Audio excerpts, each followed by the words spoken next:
गुलाम sir, इतनी reports आप करते हैं और उसमें वर्ल्ड बेस्ट सिटीज़ और तमाम चीज़ें, इंडिया की मैं बात करूं तो वो महंगे शहरों में तो शुमार होते हैं। आई थिंक जब आपने अभी रिपोर्ट निकाली थी लेटेस्ट, उसमें जो दुनिया के सबसे महंगे शहर हैं उसमें दिल्ली भी था, उसमें मुंबई भी था, उसमें रियल स्टेट के टर्म्स में उसमें बेंगलुरु भी था और दूसरे और भी सिटीज़ थे।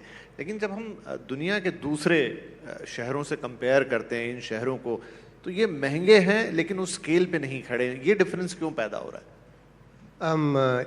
ये सवाल आपका एक्चुअली इन कंटिन्यूएशन जो पहले आपने अशोक जी से या एना मैडम ने कहा था उससे जुड़ा हुआ है और डायरेक्ट कनेक्ट। और उमूमन हम ये कहने पर कई जगह काफ़ी तकलीफ़ में आ जाते हैं, लेकिन जो मैडम ने कहा आज मुझे वो एनकरेजमेंट मिला है ये कहने के लिए कि हमारा बिगेस्ट प्रॉब्लम है मास्टर प्लानिंग।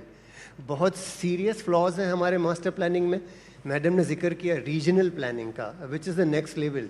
जब हम शहरों के मास्टर प्लान हमारे दुरुस्त नहीं हैं, हम रीजन की बात कर रहे हैं, दैट इज़ ऑब्वियसली फ्यूचरिस्टिक, लेकिन उस करने की बहुत ज़रूरत आज पेश आ रही है।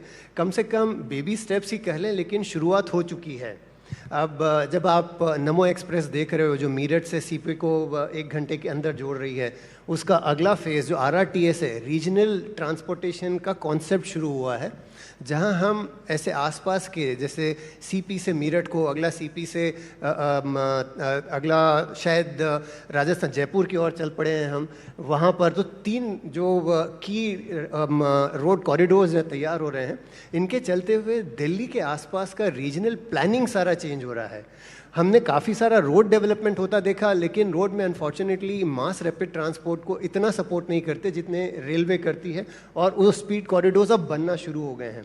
तो फोकस तो आ रहा है रीजनल प्लानिंग पर, लेकिन अभी बहुत लंबा सफ़र तय करना है। जहाँ से आप अगर कंपेयर करने की शुरुआत करें, अगर आप, चूँकि हम ग्लोबल सिटीज़ की बात कर रहे थे, हमारी कोई भी सिटी प्लानिंग में ग्लोबल सिटीज़ पे कंपेयर नहीं कर पाती। चाहे आप वाटर लॉगिंग की बात कर लें या पोल्यूशंस की बात कर लें।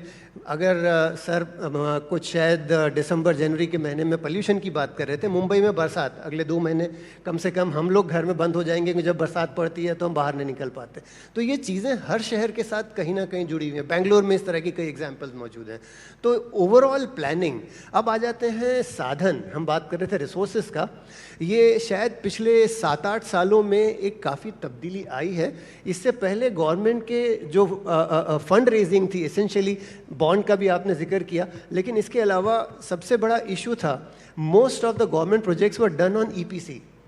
उसके बाद में फिर वो हैम मेथड भी आया है, हाइब्रिड एन्युटी मेथड। लेकिन आजकल PPP, पब्लिक प्राइवेट पार्टिसिपेशन का काफ़ी एक नई वेव शुरू हुई है, जिसमें आपको प्राइवेट रिसोर्सेज भी, प्राइवेट फंडिंग आ रही है सामने।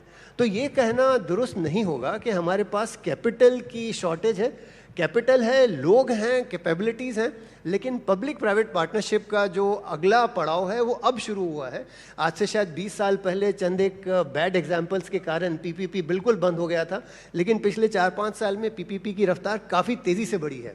चाहे मेट्रो प्रोजेक्ट्स हों, एयरपोर्ट्स तो खैर चल ही रहे थे, इवन IT में काफ़ी सारी चेंजेस PPP में आए हैं।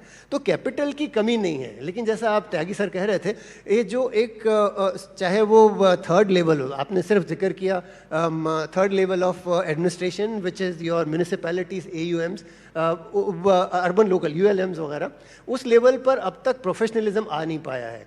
फिर भी आप स्टेट लेवल या सेंटर लेवल पे आप बहुत बेहतरीन एफिशिएंसीज देख रहे हो, लेकिन लोअर मोस्ट लेवल पे एफिशिएंसीज आज भी एग्जिस्ट नहीं करती, जिसके कारण अभी तक इम्प्रूवमेंट ग्राउंड लेवल पे दिखना शुरू नहीं हुआ, लेकिन आगे होता हुआ दिखेगा। राइट।